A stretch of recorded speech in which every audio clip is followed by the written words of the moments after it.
Ikaw ba ay may problema? Gia, bushiki. Hindi ko care. Basta hindi pera. Ikaw ba ay may chika? Basta hindi mema. Ihalas mo na yan sa paborito mong friend dito sa Dear Dear Bex. Bex.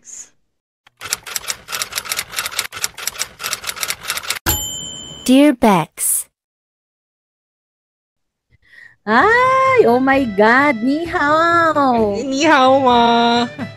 Ni hao mashishi. You sure? You sure? Feeling ko mas bagay mo na isigaw ngayon ng Daomingse! Daomingse! Damis! Booklet always! Sorry. Binukulit yung effort, no? Kamusta naman, Sister Hong? Mahina ang booklet ngayon. Dahil Oh my God. Pa-Columbia na tayo from Nanjing, China. Columbia ang next destination. Tsare. I-target ang mga drug lord, laban. Ikaw, kamusta, Bex? Okay naman, Bex, no? Ramdam na ramdam ko na talaga na ang tanda ko na, mga Bex. Nananakit yung paa ko. Naglakad lang ako ng mga ilang oras para sa errands. Ang sakit na ng talaga, ng paa ko. Yung ba yun, yung heels ng Oo. paa. Masakit. Dahil siguro, overweight na ang watashi. Kamusta kayo, mga Bex? Isang linggong bumabagyo, no? 3 bagyo magkakasunod. So, sana okay lang kayong lahat. Oh. Carry lang naman kami. Oo. Ikaw, Sister Hong, panindigan mo yan hanggang end of the show. Hindi ka hihinga. Girl, amoy bagong gising. Tsareng! Ay, akala ko amoy Sonorox. Miss. Amoy tubig alat. Sosa. Tsareng. True. Ayan, Happy New Year sa inyo Oh my from God. Sister Hong. Kung hey Pachoy, tsareng. I will, bigyan kita ng mooncake, Kaya lang mahirap pa yung mga ganyan na mooncake kasi dyan nategi si Barbie Shue sa Oo nga, pagse-celebrate ng, oo, ng Chinese New thoroughly. Year. Pag mooncake festival. Masyo ko talaga, day. Mapanihaw maka talaga. Ayan. Sister Hong, alaban na naman tayo sa mga bookings this week kahit 3 ang bagyo. Sunod-sunod Oo, ang bagyo. Alam totoo. mo yan. From Sini Kissing to Dante, Dante. Sino yung pangatlo? si Emong. Hindi ba si Eshong? Charay. And then, alam ko ang Pag-asa ay ready na hanggang, sabi nila, ang August daw, hanggang letter I, baka hanggang letter I abutin yung mga bagyuhan. Ganyan. Okay lang na letter I, Wag lang aabot ng Z. Kasi parang hindi na natin kakayanin, mga Bex. Baka So, all the way na tayong magutom. brace yourselves. Brace yourselves. Oo. Ayan. Ayan. And syempre, of course, thank you, sa mga sumubaybay sa ating last episode from last week na talaga naman, ay, nagpakita na si Sister Hong. Face reveal. Tapos nakakiss.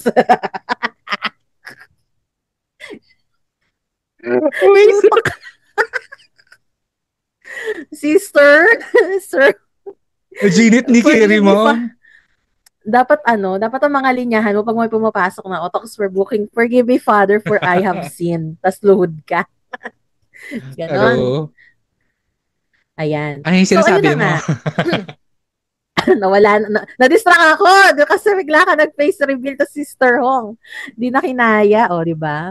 Very, Sister Hong kanina, ngayon nag-shift to Xiaoyu. Oo, Ganyan, totoo. nuclear garden. O kaya So, OFW sa Hong Kong na 2 buwan hindi sumisweldo. Tsareng! oo, dahil. Wag naman natin gayahin si Manay Flor Contemplacion sa Girl, bakit parang Lorna Tolentino yung nakikita? Bagong Bayani. Asan na si The Boy? Tsareng! Oh my God, oo nga, Lorna. Kamusta? Kamusta si Mark Anthony Fernandez? Docs yung anak mo, ha? Gagi. Go, Bex. Dumi lang, pero docs naman. Ayun na. Ayun na nga, mga mi. Maraming salamat sa sumuporta sa last episode, At saka, ano ba yung naging chikahan natin? Ayan, about kay Andy. kay Andy na kiss Mm-mm. cam, yung CEO ng Astronomer. Ayan. Update, Siyempre, nag-move nag-resign on na na din si tayo. ano, ang update nag-resign na din si Mother Christine Cabot from the astronomer. At ang ang eksena ng astronomer after nun, alam mo, gusto mo yung updated pa din ako. ano, 'di ba nga hindi sila masyado well-known company. So after nung Oo. nangyari, nag-release sila ng series of videos na ine-explain nila, pinapakilala nila kung sino si astronomer or kung ano ang astronomer. Tapos ang host nila ay si Gwyneth Paltrow na ex ni Chris Martin. Tatawa ko. Habang pinanonood kita kasi Sister Hong yung nakikita pa. Parang maya-maya may papasok na oxygen Oo. tapos magpapasahan ng pera. Hintay kayo sa Transfer. dulo. Charing! Hintay sa dulo. Oo nga, napanood ko nga din yan yung nag-viral na video and maraming ang biglang nag-comment na it's a mixed reaction because they're thinking that maybe the scandal that has happened might be a PR stunt para Mm-mm. makilala sila kasi nga hindi nga known yung company. May mga ganong anggulo. Pero syempre, hindi na natin hindi na natin sila ma-judge doon at maibibintang kasi ayan na yun eh. Ang mali ay mali, hindi na yun Totoo. maitatago. Pero, ayan. So, mag-mini baklita na ba tayo? Gawin na ba natin to? Oo, tuloy-tuloy na natin kasi baka dumating na yung mga booklets. Oo, tara. Ayan, unahin ko, wala to sa natin. Wala to sa outline natin. Naalala ko Line. lang. If you guys still have the chance, panoorin niyo yung Sunshine, please. Kasi I think ipo-pull out na siya sa kasi may mga papasok ng mga Hollywood films. And kasi siya, it's an indie film. So, hindi sila hawak talaga ng, hindi sila under Star Cinema, hindi sila under ng Viva. So, medyo struggle talaga with distributing the film. And I know, sobrang ganda ng movie, sobrang tapang, and I think it's gonna be one of the most important Filipino films to be made and to be shown. And sobrang importanteng issue yung tinatakel, sobrang tapang, sobrang galing nung acting, magaling yung pagkakasulat, hindi in-exploit yung sabihin ko na that ang pinaka-premise talaga nung Sunshine is about abortion, teenage abortion. So ang take ko lang is let's give women the agency to their own bodies. Ganon. Yun yung pinaka-napulot ko talaga doon. So yun guys, if you have the chance, panoorin nyo na habang showing pa siya. Ganyan. Ayan. Thank you so much sa sa mini vlog, no? Kasama po si Sister Hong sa pelikula na ito. Sa Meron siyang Quiapo. special appearance. Siya ang nagbebenta ng mga pamparegla sa Quiapo. Chareng. Correct. Ayan, yan, nagtuloy-tuloy na tayo sa sa iba pang balita, madako naman tayo sa sa kaganapan sa Pinas. So kung mapapansin niyo ng mga Bex, 3 bagyo ang pumasok this week. So haggard na haggard tayong lahat. Most of us stayed at home, doon na tayo nagtrabaho, doon na tayo nagora ng office, yung mga estudyante naman natin, suspendido ang mga Mm-mm. klase kasi syempre hindi naman kakayanin na ilaban sa baha. At matindi talaga ang sakuna at marami talaga na apektuhan. And cut to, ito na nga, ang mga hanashin natin for today's video. Unang-una na dyan, si VP Sara, yung impeachment daw po ni VP Sara, unconstitutional. Tama ba itis, mga Bex? According sa Supreme Court. Yan. So, Oo. ano yan? Hindi ko alam paano sila biglang nasali or hindi ko din kasi sure talaga yung proceedings nung pero kasi ang alam ko inaaral pa yan ng Senado, bakit biglang may ganong statement or may ganong decision yung Supreme Court, no? Also parang sa gitna ng bagyo na isingit nyo talaga.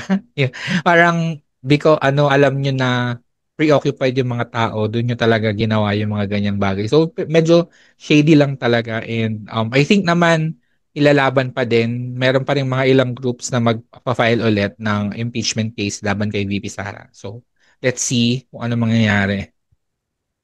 Oo, isa po itong bagyo, no? Isa pong sakuna yung balita na yan. Kasi Mm-mm. parang doon mo talaga matetest ano bang hustisya meron tayo dito sa bansang to? Ano ba ang constitutional and unconstitutional? Ano ang tama at mali? Parang lahat na lang ng feeling ko lahat na lang tama, wala nang mali. Parang ganon. Laban na lang, ganon. Hindi ko kinakaya yung mga pagdidesisyon. Pero, hindi ko rin isa Ba, pa ang sa pretty ni Sister Hong bigla. naging aramina sa pelikulang Mano po. Iba-iba. Iba-ibang character kada topic. Charing. True. O, go. Ito Isunod ko na. na to kasi nanggigigil ako dito Go. Ikaw na dito sa yan, balitang Bex. to. Oo, hindi ko talaga to kinakaya. Ito po ang nabasa ko sa News 5, feature nila ito kamakailan lang, no, during the typhoon era. this week. Mhm. So, ang sabi dito, not an extraordinary or special situation. Hulaan kung sino nagsabi. Ang nangyayari daw ay hindi naman extraordinary or special situation. Si Sister Pilit na Hong. ba mga Tsare. be? Tao ba to? Tsareng. Ako actually, mapapaisip ako kung tao ba talaga to eh. Si BBM mga Bex, no? Sabi po ni Marcos, iginigiit ni President Bongbong Marcos na nakakaugnay ng masamang panahong nararanasan sa bansa nitong mga nakaraang araw. Ayon sa Pangulo, dapat mag-adapt. Dapat daw mag-adapt ang publiko sa bagong weather systems dahil hindi ito maiiwasan. Okay? We just have to, ito ang statement niya, mga Bex. We just have to change the way we think. Everything is different from what it was in the last 40 years. Ayon sa Pangulo. Okay ba mga Bex? Tayo na naman mag-a-adjust. Sino ba dapat ang gumagawa niyan? Sino bang Oh, dapat gumagastos ng mga tax na binabayad ng mga taong bayan para ayusin ang flood control. My God. true. So, Hindi get. ko nga kinakaya kasi parang ano bang trip nyo, 'di ba? Kasi parang instead na iniisip natin yung solution kung paano maiibsan yung mga sakuna na ganito lalo na pag may typhoon. Parang mas parang ang sinasabi niya kasi is tanggapin niyo na lang na ganyan, no? Hindi na magbabago 'yan, parang gano'n. Mm-mm. Mm-mm. Parang it doesn't make sense lang na coming from ano, The leader. coming from a leader, head of the state. Tapos ganyan yung sinasabi mo sa amin. Parang hindi siya hindi ka nakapagbigay ng simpatya sa amin. Mm-mm. Kasi hirap na hirap kami. Kasi 'di ba pag may bagyo, kahit naman hindi tayo sobrang affected talaga lahat kahit yung mga bilihin. Hindi ka Mm-mm. makakabili ng gulay kasi walang supply ng gulay, hindi ka makabili ng ganito. Kumbaga parang ang struggle talaga. Kaya nga pag may bagyo, wala nang pumapasok kasi sobrang traffic tsaka grabe yung baha. Tapos meron pa ako nabasa, Beck, share ko na lang din sa ating mga Bexters, no? May nabasa kasi ako na freelancer na nagpo-post na parang sabi niya na sana naman daw wag na daw hilingin na laging walang pasok kasi nga pag may bagyo daw wala daw silang pera parang Totoo, gano'n. Kasi syempre totoo. wala silang trabaho. Mm-mm. Yun yung pinupunto nila. Kaya nakaka-high blood tong bago niyang statement kasi parang instead na mag-isip siya ng gagawin niya as a leader on how to help. Kung alam mo na malala na yung sitwasyon, edi isip ka na lang ng alternative ways to lighten up the load ng mga tao. Actually, pero what do we expect? Nung campaign, wala namang nilatag na plataforma. So, alam mo yun, parang doon pa lang from the get-go, wala ka na talaga aasahan from him, no? Pero talaga namang, it's also very insensitive, no? For you to say that in the middle talaga ng iba't ibang state of calamities ng iba-ibang uh, provinces, no? Tapos sasabihin mo yun, no? Habang nagdudusa yung mga constituents mo, essentially. Parang, it's just so um, unbecoming. Unbecoming! Basta ganun. Alam niyo na yan. Unbecoming Sister Hong. Charing.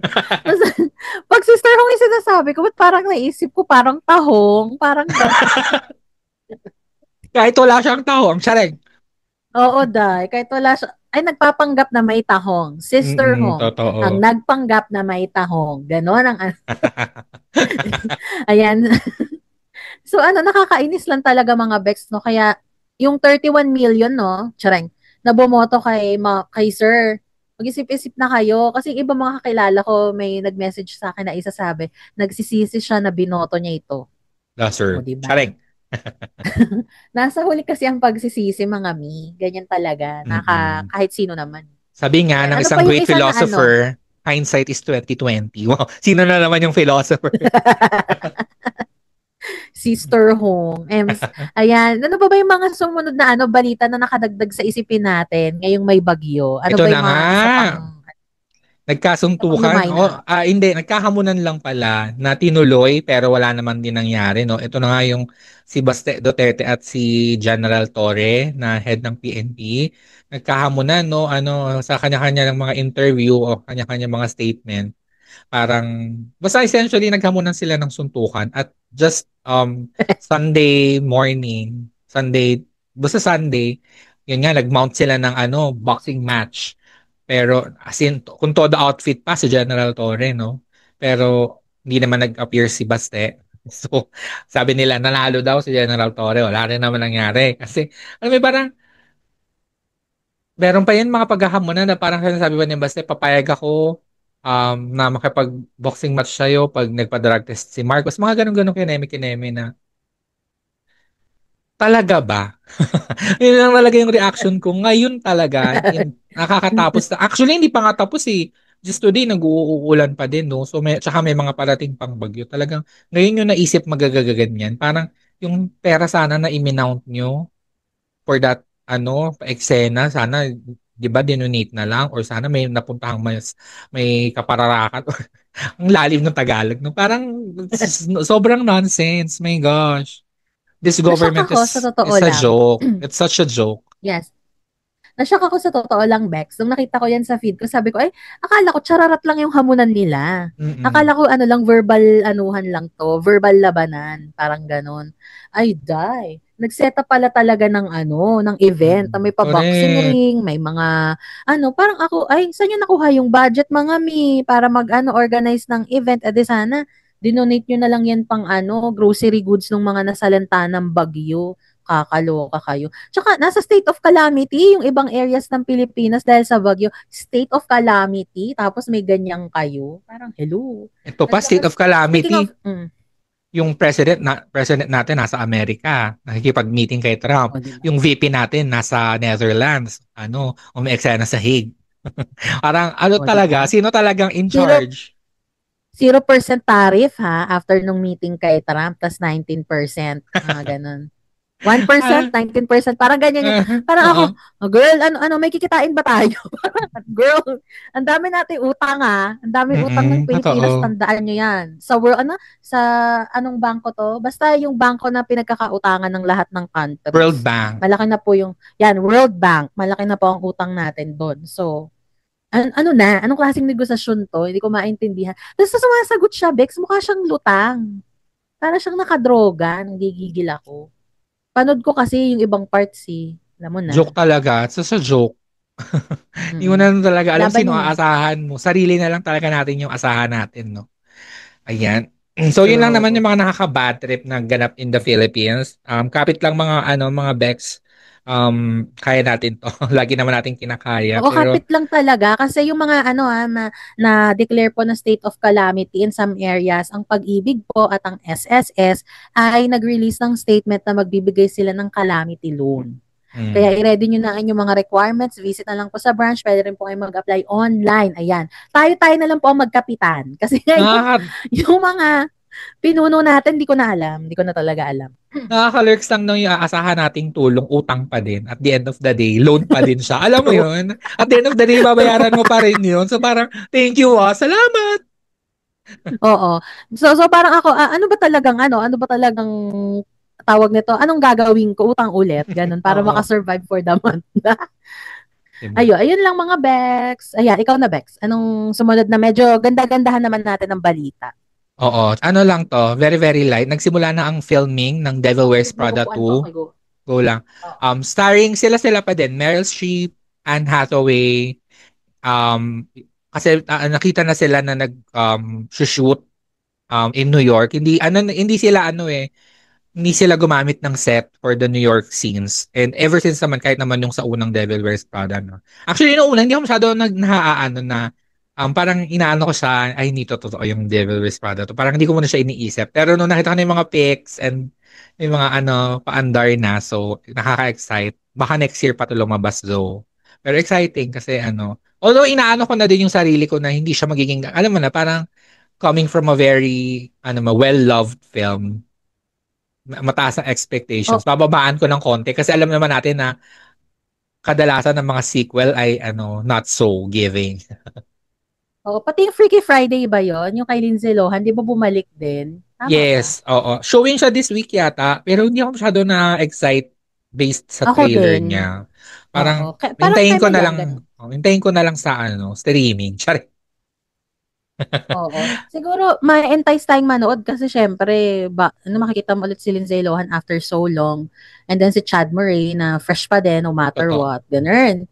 So, laban, di ba? Chika ko na lang din bago tayo mag-proceed sa letter. Kung ano pa tong eksena, baka hindi kilala ng iba, si Sister Hong. Actually, Go! joke-joke lang siya, pero merong serious issue behind the viral of the virality of this kasi nagsimula po ito ng kumalat ng mga videos ni Red Uncle or ni Sister Hong kung saan nagpapanggap siya ng na babae online I think sa Red Note which is yung Twitter nila kasi walang Twitter sa China. So from Nanjing, China siya tapos nagpapanggap siyang babae. And then pero for free sex. Walang bayad. Pero parang ini-encourage siya na magdala sila ng gift. So may mga nagdadala ng milk, fruits, mga ganyan. Mga tiny, para pasalubong kumbaga. Pero ang illegal na nangyari is hindi alam ng mga lalaki na vini-video sila na tinitape um, yung mga eksena, yung mga nangyayaring kababalaghan. Tapos binebenta niya online yung videos. So, so far, nasa 273 na lalaki na yung nagreklamo. And then, parang meron pang sinasabi baka aabot pa sa libo yung ano. So parang inaano yung mga lalaki na naka-encounter ni Sister Hong na magpa-test clinically. And may nabasa din akong article na parang isa sa mga cause nito is yung parang pag-shame na about sex life and sex, parang hindi sex positive ang China, kumbaga parang sinishame yung sex and wala silang sex ed. So parang merong sex oppression na nangyayari kaya alam mo yun, hindi masyado informed yung mga lalaki about paano ba dapat or ano, ang nagre-rely lang sila sa pornography, mga ganong-ganong kineme. And ayun, so ay hindi ako sure kung nakakulong si Sister Hong pero most probably nakakulong siya kasi nga binebenta niya yung mga videos. Nakaloka si So, Sister Hong. Ayan, at magpa-thank saka you may mga kayo. speculation. Nakasama niyo siya live na live. Siya rin.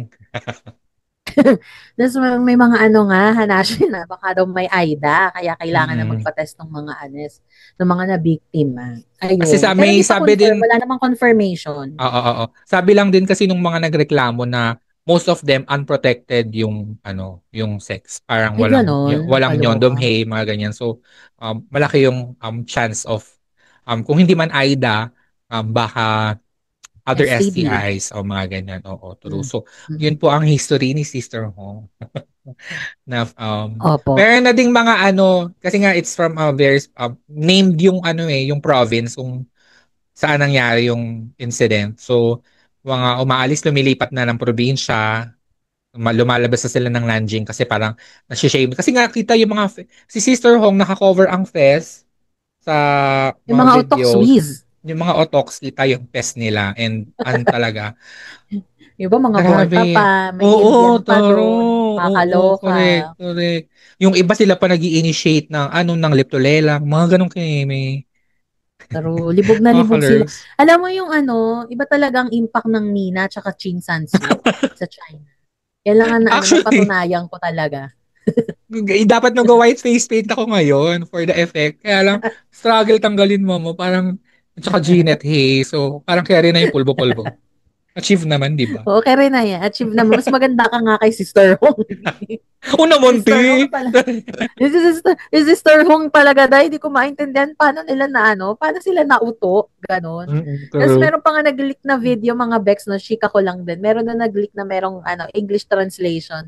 Parang ang sinasabi na ba't daw ang baho ng after na i-josok sa werot yung anets, yung oh my God. Rachi. Sabi hindi naglinis. Batawang kiyauti, eme. Tapos pinapahada kay Sister Hong. Ayaw niya kasi nakiyauti na nga yung Burachi, me. Oo, Shaolai. Hindi niya kasalanan naman niya yun. Galing naman sa werot niya yung Burachi. Siya pa siya pa yung choosy. May mga ganun dahil. Tapos meron siya ito yung conversation na. Ito yung bumeret. Babae ka ba talaga? Ganun. Oo, yung mga ganung conversation.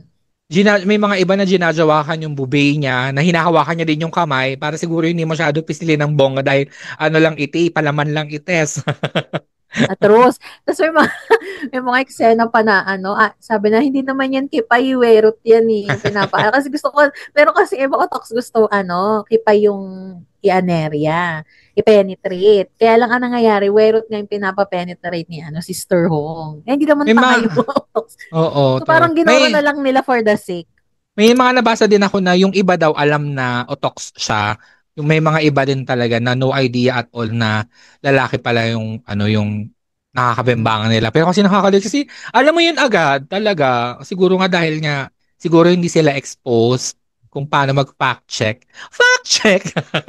Kaya hindi wala silang kung Kasi nga, utox ba to o Merly.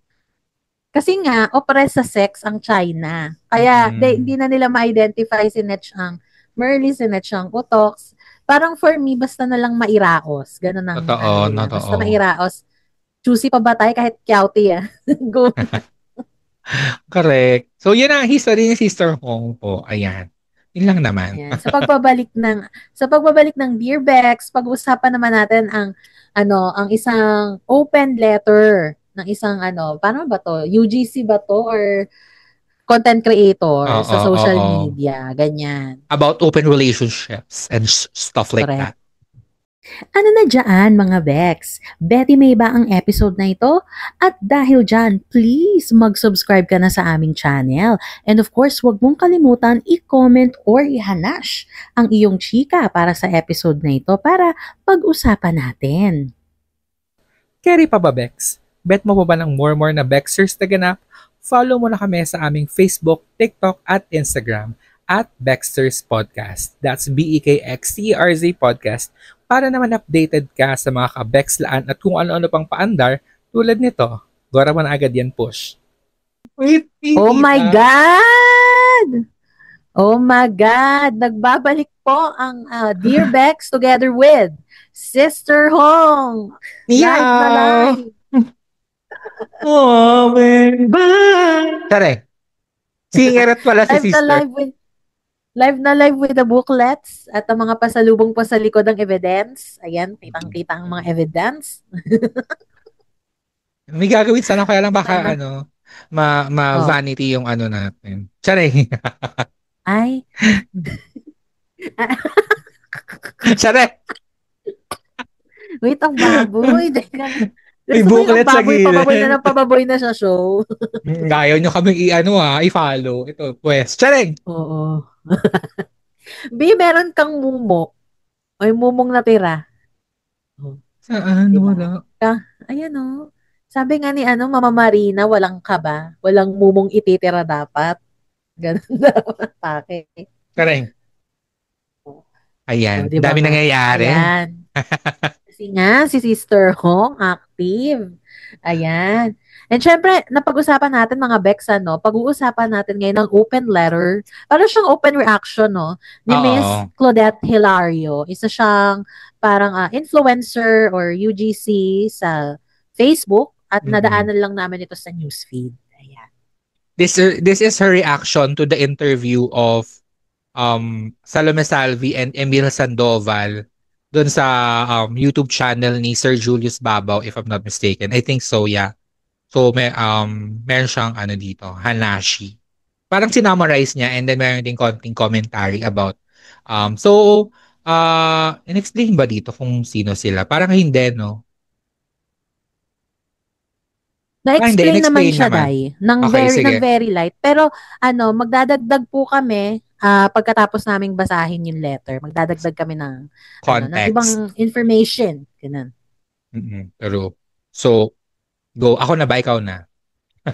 Sige, pwedeng unahin ko na to, Bex, para Go. magmumuka muna dyan. so, may break. Taro. Nailaban, no?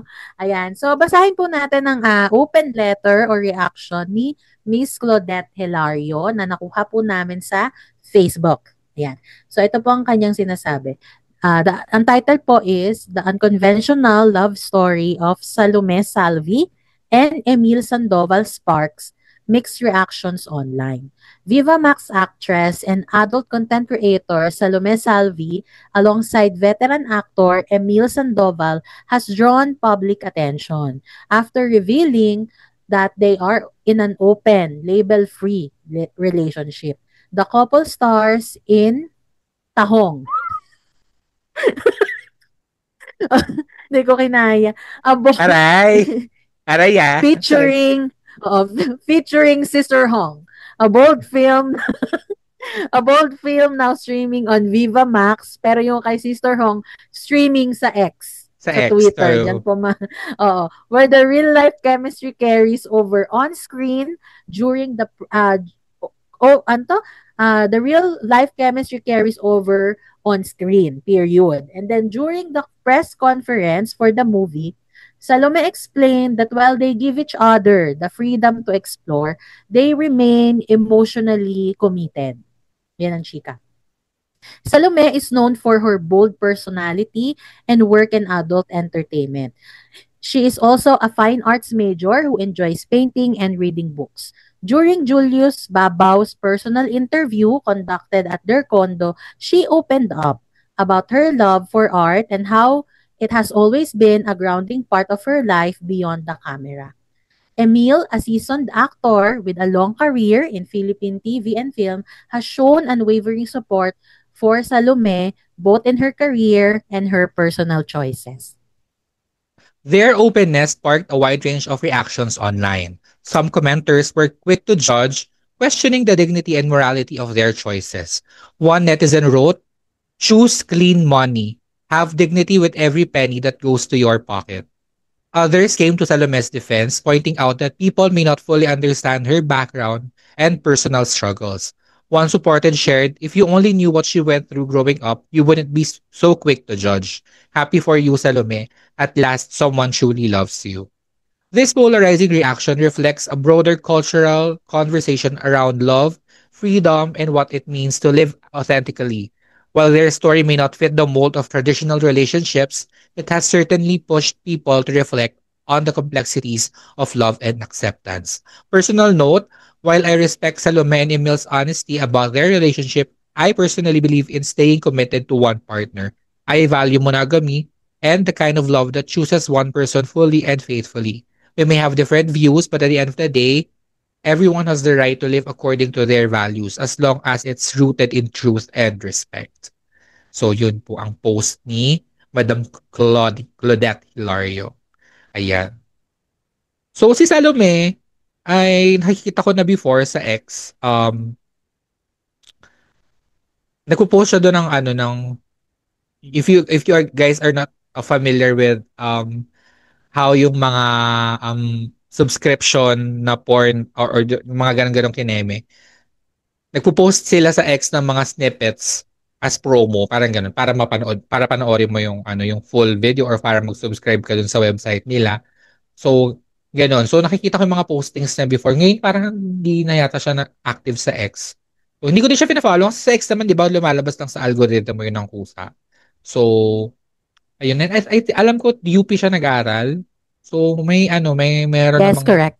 may taglay na naman na talino yung si Girlie, no? So, I think, parang napag-isipan naman siguro yung ano. Napanood ko din yung interview niya kay Tony, pero matagal na yun.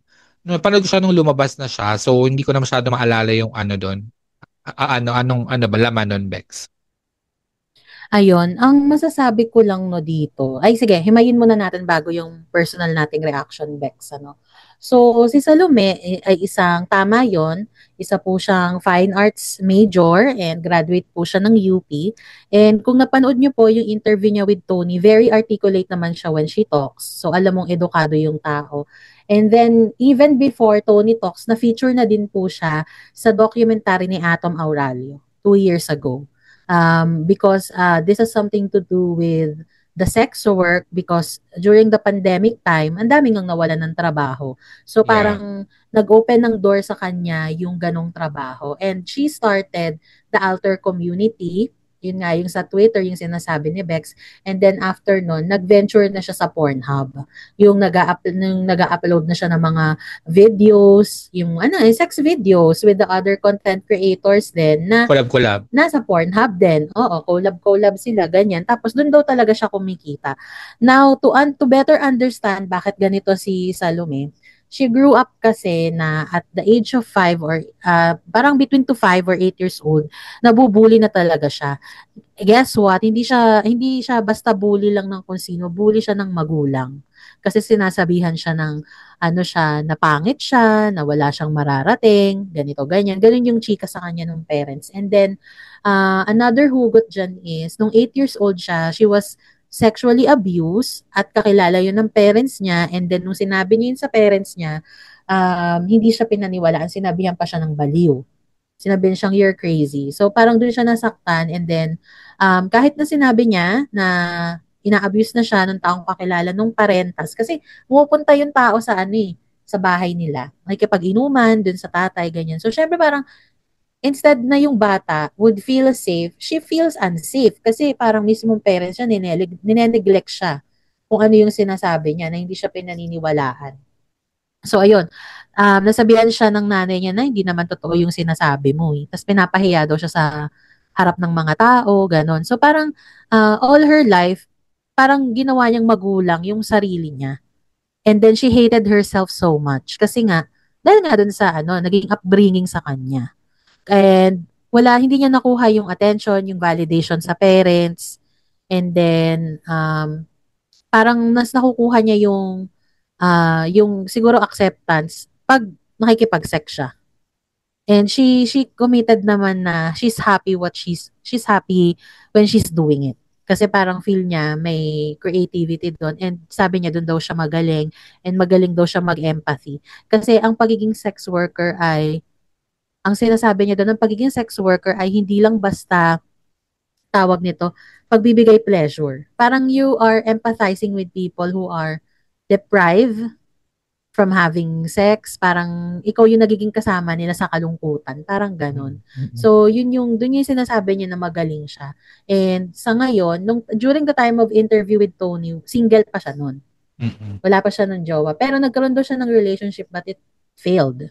So ngayon, na nagkaroon siya ng jowa na open relationship, I know yung iba, hindi talaga magiging okay dito. Kasi syempre, we always go for monogamous type of relationship. And hindi naman nila din maiintindihan kung bakit ganun si Salome. Ngayon, sinasabi ko na para maintindihan nyo ba't ganun yung side niya. Ikaw ba, Bex? Anong masasabi mo dito sa tawag nito sa relationship status ni Salome? Ako dun muna sa comment ko lang dun about sa people who decides to venture into sex work. Parang naisip ko lang while you were talking about it. Also, I think naisip ko din to when I watched your interview with Tony before.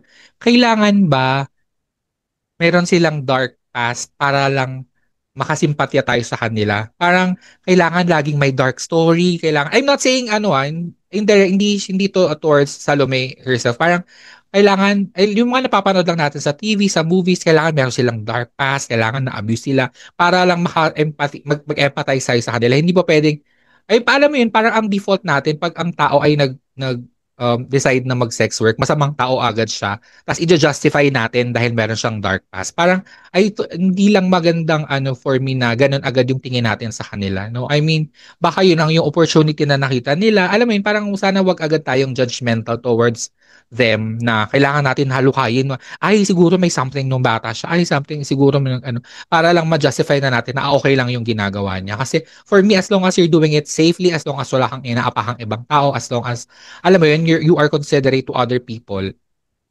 and to yourself, I don't think there's anything wrong with that. No? So yun lang yung take ko. When it comes to open relationships naman, ako kasi when it comes to relationships itself, what works for you, works for you. So, alam mo yun, kung nag-work sa'yo yung open relationship, long distance relationship, monogamous relationship, so be it. Parang, who are we to judge them based on ano yung decisions nila na ginagawa nila sa relasyon nila? Silang dalawa lang naman yun at the end of the day, di ba? Yun lang ako yun yung Lalo na if meron kang trust issues, na ayaw mong nag-iisip, nag-overthink na marami, mas might as well mag-open relationship ka. At least wala kang nang iisipin. At ang importante sa'yo, at the end of the day, kayo magkasama. Diba? Ikaw ba? What can you say? Speaking of that, Dex, nung sinabi mo yan na, yun nga, baka nga hindi ready din, kaya gano'n na ayaw ng committed relationship. Yun talagang monogamous. Yeah. Kasi sinabi rin ni Salome during that interview with Tony na, kasi tinanong siya na parang, do you have any plans of getting married? Ganyan. Tapos ang sabi niya, hindi daw. Kasi parang maniniwala siya sa paniniwala niya. Parang ang relationship daw ay tumatagal lang ng 5 to 10 years. Tapos after nun, parang wala na, magsasawa na, ganito, tapos maghahanap na ng iba. So ayaw daw niya ma-stuck sa ganun.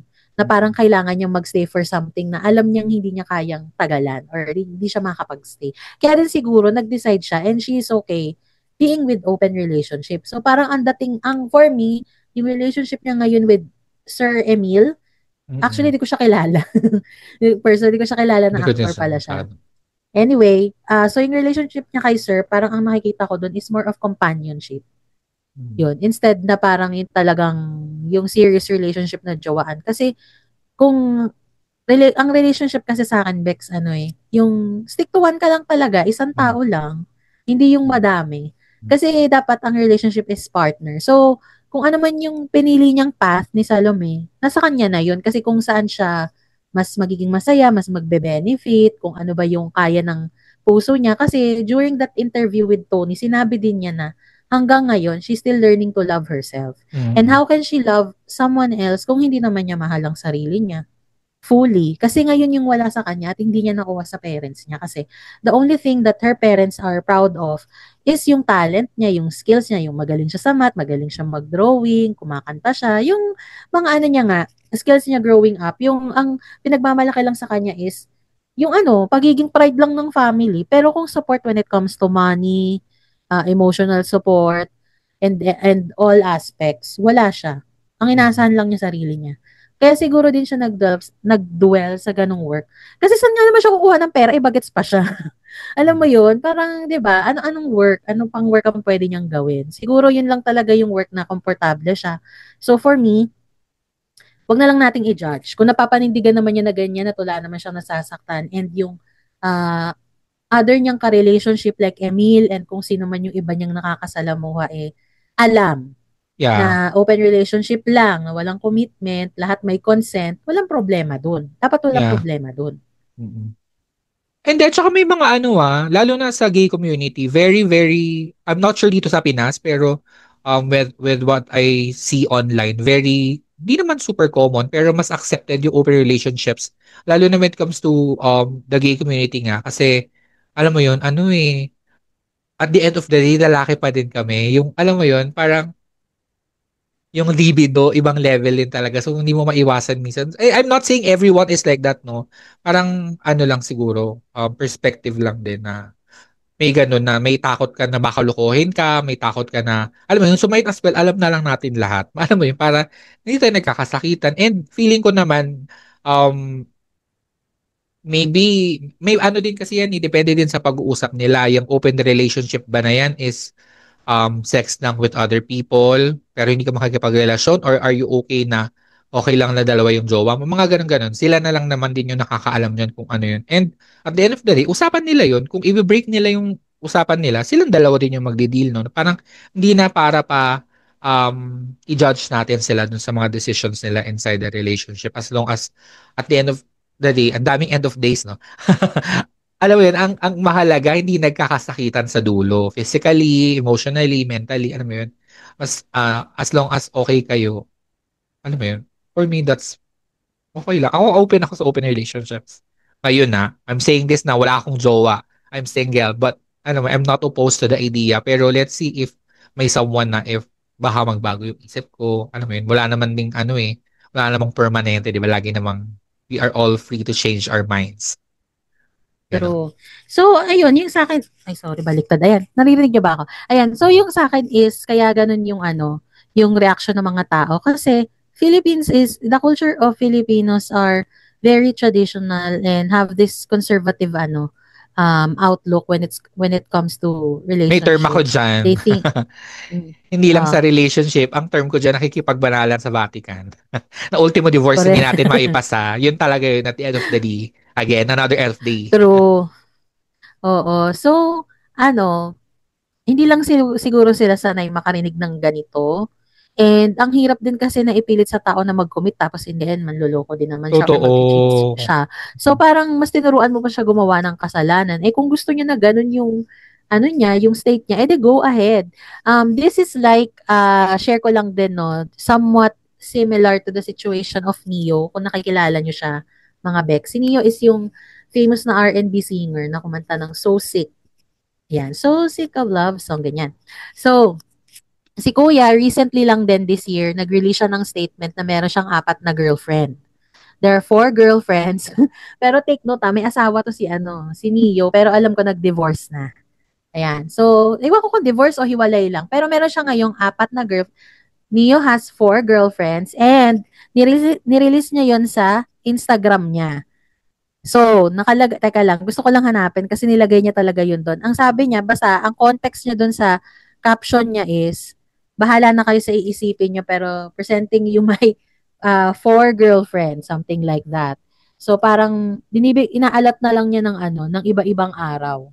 Ganon. Kung, kunyari, Schedule. Monday, si girlfriend 1. Tuesday, si girlfriend 2. Wednesday, si girlfriend 3. Parang ganon. Minsan pa nga daw tagwa 1 week, ganon. So, parang desisyon niya yung kung saan siya happy. Yun na lang yun. Kasi, Oo. I think, kung na-fulfill naman niya yung duties niya as a father na lang. Dun sa mga anak niya, kasi maraming anak po si Neo. So, kung na-fulfill naman niya, nasusustentuhan naman niya ng tama, lahat nakapag-aral, go. Pero Tsaka ako as long as personally, hindi ko bet personally, pero kung sa ibang tao, go. as long as alam nung apat na babae, na apat sila, walang problema Alam for nila. me. Alam nila, Day. Alam mo, meron nilabas ni Neo yung photo na magkakasama silang Laban! Luna. Why not? Sorry. Oo, Day. Gawa ng nasa docu. Oo, gano'n. Kaya actually, na first ko nakita yun, na-shock talaga ako kasi parang noong una, parang na-disappoint pa ako kasi parang yung mga kanta kasi na ginagawa ni Neo, very lover type. Alam mo yun, yung parang laging longing sa babae, gano'n. Yung parang Bruno Mars na pag narinig mong kumanta, feeling mo buntis ka na gano'n. So, nung narinig ko yun, na-shock talaga ako. Pero eventually, I realized na kanya-kanya talaga siyang decision. Same with Salome. It's her decision kung gusto niyang maging sex worker, gusto niyang open relationship lang siya, ayaw niya ng commitment, go. Decision niya yun. For as long as wala naman siyang nasaktan, everyone involved has consent. Yun yung importante. Totoo. At saka ako, 2025 na, sana itigil na natin yung pag-i-impose ng mga personal ideologies natin sa ibang tao. Alam mo yun, kung for ako, monogamous lang. Oo, di go, monogamous ka. Para i-push mo sa iba na dapat monogamous kayong lahat. Masasama kayong tao pag hindi kayo. Parang ganun. Parang, parang ibigay na natin yung body autonomy ng isa't isa. Correct. Diba? Yun lang ang aking take doon. And actually, dapat nga mas matuwa pa tayo kay Salome kasi alam niya yung sarili niya, alam niya yung gusto niya, alam niya yung ayaw niya. Hanggang ngayon, yung iba sa atin, hindi pa rin natin alam kung ano ba yung gusto natin at kung ano ba yung ayaw natin. Kaya, ulit-ulit din yung cycle ng pagkakamali. Totoo. Kasi hindi natin ma-figure out kung ano dapat yung i-eliminate, ano dapat yung i-continue. Ganon. Totoo. So, yun lang naman ang chika namin for this episode. Tayo na mag-proceed agad tayo sa meltdown na Jonas Brothers. May nagpa-bother ba sa'yo? Ayun. Meron ba? Meron ba sa akin nagpapabother? So, mauna ako. Meron ako eh. Ayan, go, Bex. Ikaw muna habang nag-reflect ako for the week. May kasi ako nakita nung bagyo na nag-post siya sa Facebook. I just forget the name. Parang sinabi niya doon na pasalamat ako meron akong kondo ngayong bagyo na hindi ko pinoproblema yung hindi ko pinoproblema yung baha, yung alam mo yun, safe. Kumbaga ang pinaka-point niya is buti na lang may kondo ako. Safe ako ngayong bagyo. Parang it's just so insensitive for the people na nakaka-experience ng baha or kung anong intensity man ng level ng natural calamity. Na parang hindi ito yung time para i-flex mo yung mga ari-arian mo. Alam mo yun? Parang sarilihin mo na lang kasi insensitive talaga siya. Parang yun lang siguro yung isa sa mga pet peeves ko din, yung hindi marunong mag-read ng room na parang, girl, parang yung ginawa yung boxing, girl, kakatapos lang nung bagyo, ang daming nagsistate of calamity, tas ang inaatupag nyo yung boxing na yan. Parang unahin nyo naman kung ano yung dapat nyo unang pinagsisilbihan. Yun lang naman for me. Actually, yun yung nabother ako na yung leader mismo ng bansa sasabihin na masaring na lang tayo sa ganito. Ayoko. Kaya nga maraming umaalis dito sa Philippines kasi hindi nila binibigyan ng solusyon yung mga ganitong bagay. Inuuna nila lagi yung pocket nila. Totoo. Bakit? At saka, Yung pangungurakot nila. Alam niyo ba, sige, go ahead, Bex, kung ano yung sasabihin mo. Kasi I just want to share an article that I have read on how progressive Philippines before na we are more than Korea and Singapore. Now, Korea and Singapore is leading and we are so behind. Pero sige, go ahead. Yung para sabihin mong masanay na kayo sa ganyan, parang, girl, kaya ka nga nandyan trabaho mo yun para solusyonan yung mga problema ng bansa. Hindi yung para lang magpunta-punta ka ng iba-ibang bansa at mag-world tour ka na para bang, ano, popstar ka. Ano ka? Trabaho, yung trabaho mo yan, apply-apply ka dyan, tinanggap ka ng mga tao. Hindi lahat. Hindi kita tinanggap personally. But, ano, yun yung trabaho mo, solusyonan mo yung mga problema ng bansa, hindi para i-gaslight mo kami na masanay na lang kami. True. So, ayun, ito, share ko lang no, Bex, para meron lang tayong references sa pinaghuhugutan ko kanina. This is from peso.weekly. This is the one that I'm following in Instagram. They're posting about our rich history sa Pilipinas at kung ano-anong mga socially relevant issues. So, one that strike me the most is, it said that the Philippines was winning. Now we're just watching. Yun yung title nung ng carousel post nila. So, the first slide was 1950s daw. Philippines was richer than Korea. We had better roads, better school, and a growing middle class. Today, Korea's GDP per capita is 30,000 plus USD or 30 million plus USD. And ours is $3,600. Okay lang ba yun? And then, let's be clear, all three countries started poor. Korea was bumped to the ground in the Korean War. Singapore was kicked out of Malaysia in 1965 with no army, no resources. The Philippines, we were the second richest in Asia. Yes, it's a fact. We had the lead and lost it. Bakit tayo nagkamali? Ito, punta na ako sa dulo para hindi na kayo masyadong maumay, Ang pagkakamali lang kasi is yung, family dynasty. Yung political dynasty. Kasi mas yun tawag nito, mas inuna yun. And then, corruption that eats 20% of our budget. Band-aid policies. Ito na Bexing band-aid policies. Parang si BBM lang to. Ano sa tingin mo yung sinasabi mo? Band-aid policies and missed chances. And then a system that rewards connection over competence. So, sa tingin nyo, bakit naging successful yung Korea and Singapore? It's because of clean governance, hard work and national discipline, real investment in skills and technology, and unified direction and identity. Tayo wala lahat nun. Okay lang ba yun? So, I'm just saying, it's really bothering kasi bakit natin, ba't tayo namimili ng ganitong leader kung meron ng history ng corruption? At the first place, yun na yun eh.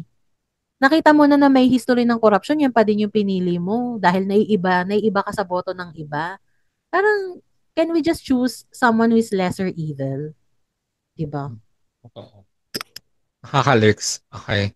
Moving on, learnings naman. Ako, ang pinaka-biggest learning ko this week is I've already been a feminist since the longest time, and I had a deeper understanding lang about what it truly means to be a feminist after watching Sunshine. Iba talaga yung effect niya. Parang hanggang ngayon, ilang araw na naiisip ko pa din yung pelikula and yung statement niya. And it's about time din talaga na bigyan ng spotlight yung mga batas na lalo na dito sa Pilipinas, no, na magpoprotekta para sa mga babae, lalo na sa mga batang babae. That's Correct. my Ayan. I will try my best to watch. Sana may time pa ako. But yeah, that's a really good insight. And sana mas madami pang pelikula na ganito na may Yes. na that highlights social relevant issues that really tackles the realities of life. Hindi lang basta cheating stories, love stories. Parang we had it. Lahat na ng klase ng love story, we had it already. So let's find something else to feature and highlight sa mga gagawin na pelikula. True. Ayan, And ako naman, also dagdag ko lang, if gagawa kayo ng mga socially relevant issues, make sure na it's backed by research and fact-checking. yes, Sana tama yung mga datos na hawak nyo, no? Kasi mayroon tayong history na like simula nung naupo ang ating current government, may mga movies na ipinalabas na fake news yung basihan, hindi man katotohanan. So sana tayo, nung tayo sa tama at totoo. correct. Ako naman, ang learnings ko for the week is, it's only you who can stop yourself from achieving things that you want in life because there's already existing resources around you. For example, if you want to learn something new, you can just jump right through Google or AI and ask, ano ba yung mga resources na pwede kong gamitin to learn this so I can upskill. Like what I'm doing, I'm trying to, I've tried developing a website for my portfolio.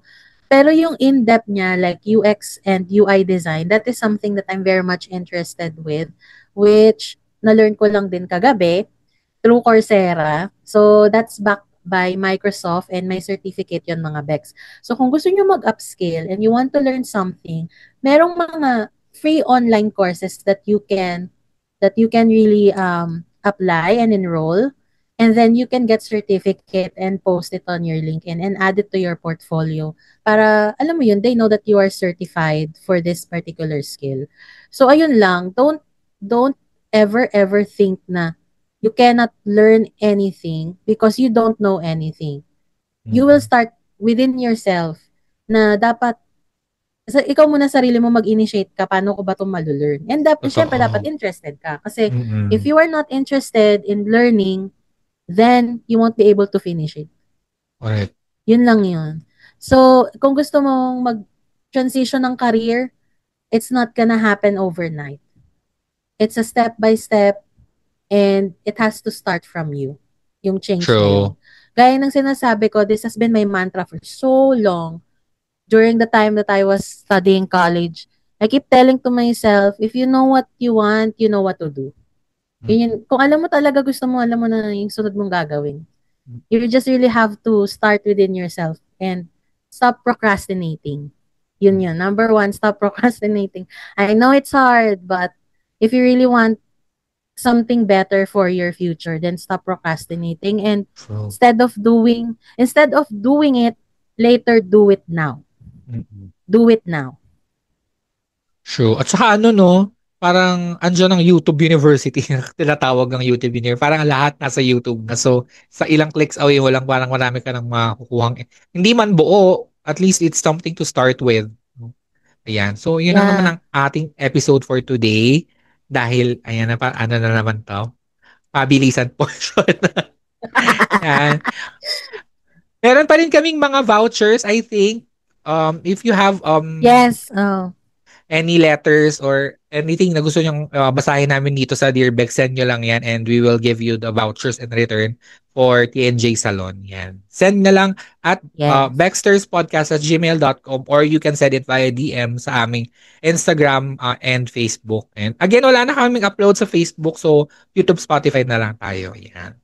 Correct. And then, of course, do not forget to join our discussion in Baxter's Hanashers group page kung saan pwede kayo mag-post doon ng lahat ng mga hanash and whatever is happening in the world around you, saan man kayo sa mundo, i-share nyo doon and kung ano man ang perspective nyo onto something that we have discussed during the episode, feel free to post it there. And of course, subscribe, comment, and share this episode in YouTube and sa Spotify. Ayan, laban lang. And nasa Apple Podcast pa din kami, no? And if you are listening on Apple Podcast, rate mo na din kami dyan ng 5 stars and mag-comment ka na din. Also sa Spotify, rate 5 stars. And syempre sa aming YouTube, Dream, Believe, Subscribe. At follow nyo na aming mga social media na hindi ko na ilagay sa last episode. Sorry na. At Baxter's Podcast, at Jonah with 4A, Travel 620, and Between Jobs _. Yan. Yung mga namin. Yes. And of course, maraming salamat sa Watsons for having a blast sale today.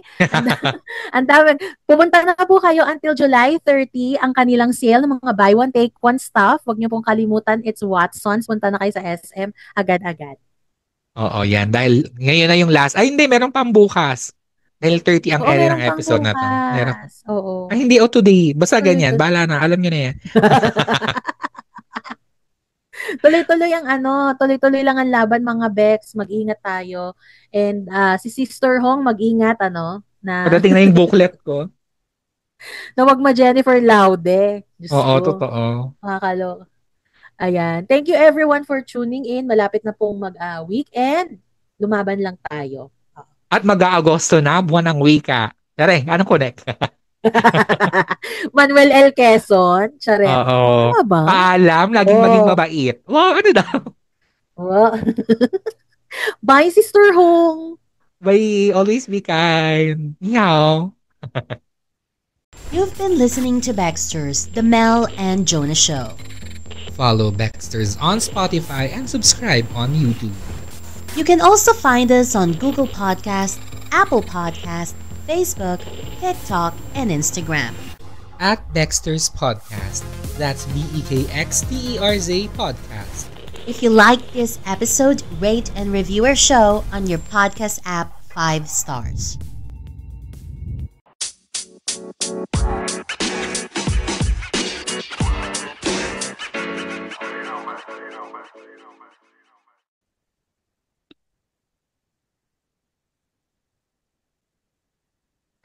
Oh my God. Ni hao. Red Uncle, kamusta yung mga nabook nating otoks? Waiting pa ako for booklet. Teka lang, natatawa ako. Di ko kina... Shoota ka pa, viral ako. Feeling ko, maka 100k views tayo dahil dyan sa ano mo. Do you know the issue of Red Uncle in China? That pretend to be a lady and fuck 1,000 guys. Mel is pretending to be a Red Uncle. Is portraying Ni hao. Teka, ano ko na yung background ko, shootang ina ka, nagulat ako, hayop ka. Shoota Ginit, mama. Ginit dapat Turtleneck may mo. props ka mga ng mga otoks na pumapasok. Gagi effort. Shootang ina, maglabas ka nga ng dragon dyan. Yung parang may dragon dance. Gusto mo may dragon dance? Oh.